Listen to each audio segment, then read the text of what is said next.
Соёл спорт аялал жуулчлалын яамны хурлын танхимд өнөөдөр допингийн эсрэг үйл ажиллагааны албан ёсны вебсайт үйл ажиллагаагаа явуулж эхэлсэн талаар сэтгүүлчдэд мэдээлэл хийлээ. Манай улс анх 2007 онд спорт дахь допингийн эсрэг ЮНЕСКО конвенцэд нэгдэн орсноор ЮНЕСКОгийн дэргэдэх допингийн эсрэг сангаас санхүүжилт хүсэх эрх нээгдсэн байна. Харин өнгөрсөн жил төсөл бичснээр энэ жил санхүүжилт олгох 27 улсын нэгээр шалгарч 2014-өөс 2015 онд хэрэгжүүлэх төсөлдөө 12,600 орчим долларын санхүүжилт авч чаджээ. Антидопинг цэг имэн гэдэг допингийн эсрэг мэдээллийн иж бүрэн буюу портал вебсайтыг бид нэр анх удаа монгол хэл дээр хийсэн байгаа. Энэ бол цэвэр допингийн эсрэг боловсролыг олгох зайн сургалтын ийм вебсайт байгаа.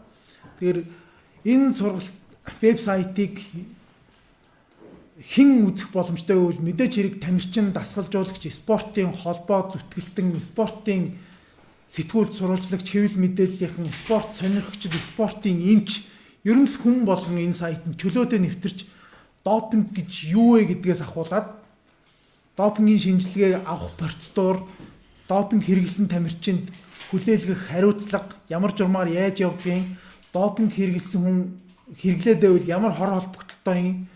За зайлшгүй допингийн төрлийн бодис хэрэглэх шаардлагатай босон тохиолдолд ямар дүрмээр яаж зохицуулдгийг гэдэг бүх иж бүрэн мэдээллийг текстэн болон видео, зураг хэлбэрээр ингэж авах боломж нэгдснээр бол онцлог юм аа.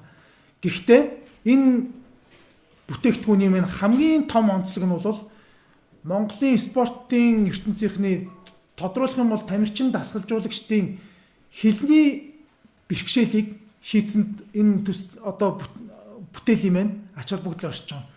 WWC антидопинг цэгийн маань хаягаар хүссэн хэн бүхэн нэвтрэн орж допингийн эсрэг үйл ажиллагаатай танилцж түүний хор уршиг гарах сөрөг үр дагаврын талаар мэдээлэлтэй болж болох юм аа. Бид нар допингийн эсрэг үйл ажиллагаанд бол үндэсний бүгчүүдэд нэлээд анхаарал тавьж маш олон удаагийн шинжилгээг авсан байгаа. Гэхдээ энэ маань бол яг үндэсний их баяр наадмын хууль тогтоомжийн дагуу шийдвэрлэгддэг.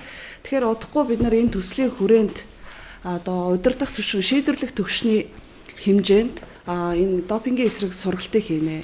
Энэ сургалтыг хийгээд агуулга допингийн шинжилгээ аваад ямар үр дүн, ямар гаж нөлөө байна. Энийг эрх бүхий байгууллагуудын хүрээнд хамтарч ярилцаад дараагийн шатанд эргэцэн орчинд нь ямар шийдэл гарах боломжтойг харж иж явахгүй бол энийг бол бид нар бие дааж үнэхээр гаргах яг хүндрэлтэй.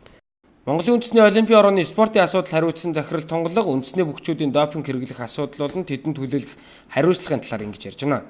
Дашрамт сонирхуулгад 1972 онд манай улс анх допинг хэрэглэдэг орнуудын тоонд орсон бөгөөд түүнээс хойш одоогоор 30 гаруй тамирчин гадаад дотоодын уралдаан тэмцээний допингийн шинжилгээнд бүтрээд байгаа юм а.